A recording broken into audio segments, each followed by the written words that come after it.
Hello young mathematicians, how are you all.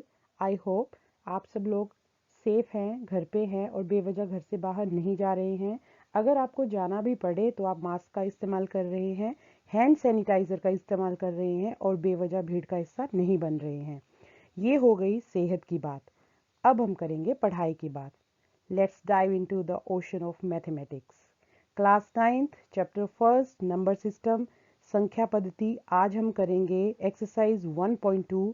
My self Puja Sharma, TGT non medical, government senior secondary school Kriya, district Chamba.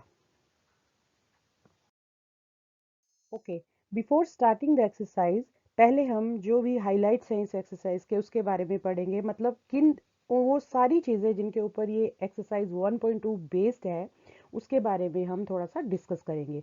तो जो main highlights हैं इस exercise के वो है अपरिमेय संख्या। आपको याद होगा पिछली एक्सरसाइज में 1.1 में हमने परिमेय संख्या के बारे में पढ़ा था, जिसको हम इंग्लिश में रैशनल नंबर बोलते हैं। आज इस 1.2 में हम अपरिमेय संख्या के बारे में पढ़ेंगे, जिसको इररैशनल नंबर बोलते हैं। थोड़ा सा रिकॉल कर लेते हैं। रैशनल नंबर थे जिनको हम पी और क्यू की फॉर्म में लिख सकते हैं, मतलब जो बटे के जो अंक होते हैं, बटे के जो फॉर्म होती है 1/2, 3/4, ये सारे रैशनल नंबर्स होते हैं, जिसमें 3 जो है वो हर होता अंश होता है और 4 जो है वो हर होता है, न्यूमिनेटर एंड डिनोमिनेटर।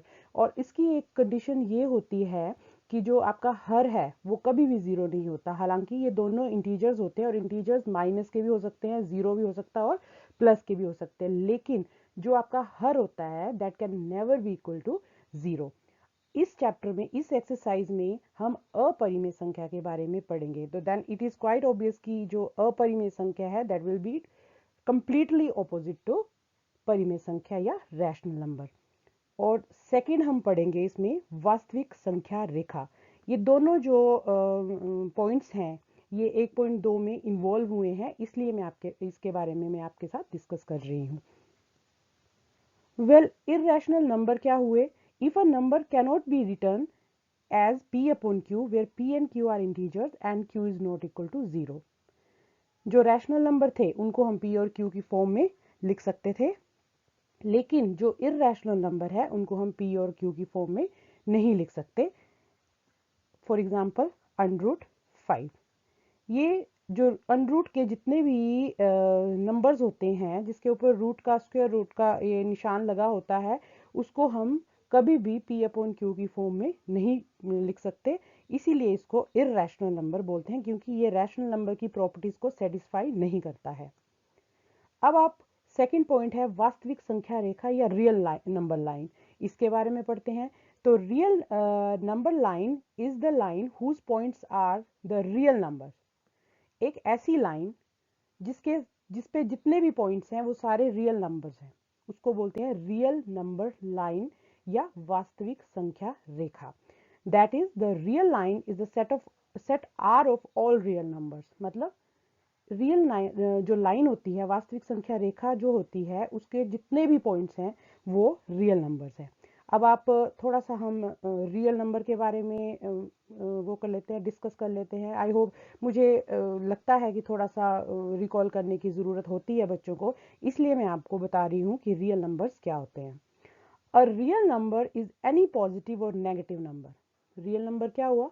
कोई भी, या पॉजिटिव, पॉजिटिव मतलब 1 2 3 4, नेगेटिव मतलब -1 -2 -3 -4, कोई भी नंबर आप ले लोगे वो आपका रियल नंबर होता है।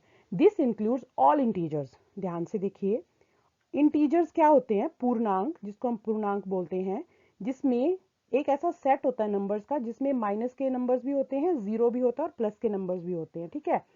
और ये ये इंटीजर्स प्लस रैशनल और इररैशनल नंबर्स जिस लाइन पे होते हैं उसको हम बोलते हैं वास्तविक संख्या रेखा या रियल लाइन नंबर। मतलब एक ऐसी लाइन जहाँ पे जितने इंटीजर्स हैं वो भी उस लाइन पे हमें मिल जाएंगे, रैशनल नंबर्स भी उस लाइन पे मिलेंगे और इररैशनल नंबर भी उस लाइन पे मिलेंगे। उस लाइन पे मिलने का मतलब है कि हम उनको वहाँ पे जो है वो आप पॉइंट कर सकते हो कि कौन सा नंबर कहाँ पे ये फॉल करेगा उस नंबर लाइन के। Okay students, now you have learn what are irrational number and number line. अब हम उसको यूज़ करते हुए एक सम करेंगे जिसमें आपको इरेशनल नंबर को अपने नंबर लाइन पे रिप्रेजेंट करना होता है ना। तो आपको क्वेश्चन दिया है कि जो √5 है that is a irrational number, उसको आप नंबर लाइन पे कैसे शो करोगे। ये मैंने एक खुद से सॉल्व किया था आपको जस्ट बताने के लिए कि राइट एंगल ट्राइंगल में कर्ण जो है हाइपोटेन्यूज उसको कैसे निकालते हैं पाइथागोरस थ्योरम से। ये आपका बेस आ गया, ये आपका बेस है, ये आपका परपेंडिकुलर है और ये आपका एच है, हाइपोटेन्यूज है ना। अच्छा, अब क्या है कि √5 जब हम इसको सॉल्व करेंगे तो वी कैन राइट 5 एज 4+1, और 4 को हम स्क्वायर में लिख सकते हैं, 2 का स्क्वायर, और 1 का तो 1 का स्क्वायर आ जाएगा है ना। अब आपके पास यहाँ पे हमारे पास दो जो नंबर्स हैं वो आ गए हैं 2 और 1। अब जब आप नंबर लाइन पे एक ड्रॉ करोगे राइट एंगल ट्राइंगल OQP, ओ जहाँ पे 0 है उसको O लिया है, और 2 यूनिट्स लेने हैं आपने ना, इसलिए O के बाद 0 के बाद काउंट करो, ये 1 और ये 2 आ गया आपके पास 2 यूनिट। तो यहाँ पे जो आपका पॉइंट है वो Q आ जाएगा। अब आपने Q के ऊपर जो है वो राइट एंगल ट्राइंगल बनाना है, और ऊपर की तरफ आपने PQ की जो लेंथ है वो आपने 1 यूनिट लेनी है, ठीक है। ये 1 यूनिट आ गई। अच्छा, अब आपके पास क्या है, इस जब आप ऊपर की इसकी इस फिगर को देखोगे तो आपके पास OQ है, आपके पास PQ भी है। आपने पाइथागोरस थ्योरम के लिए आपको H चाहिए होता है, जो हम इसमें से निकालेंगे।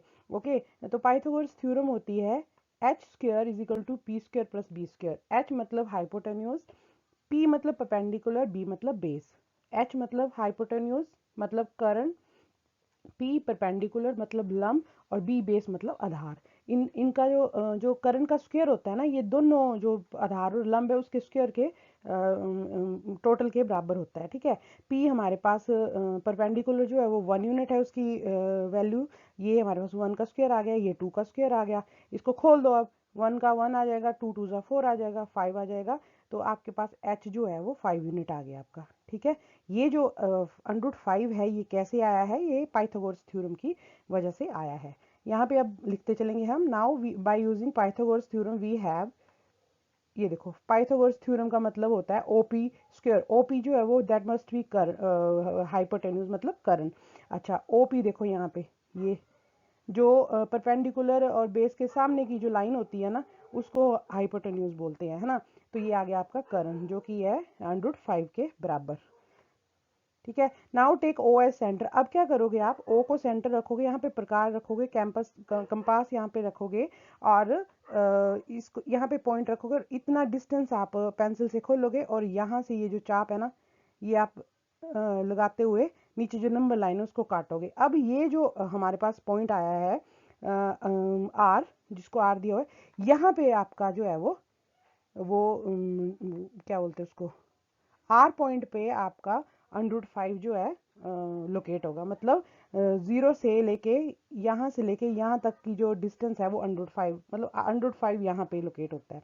ये hence the point R represent √5।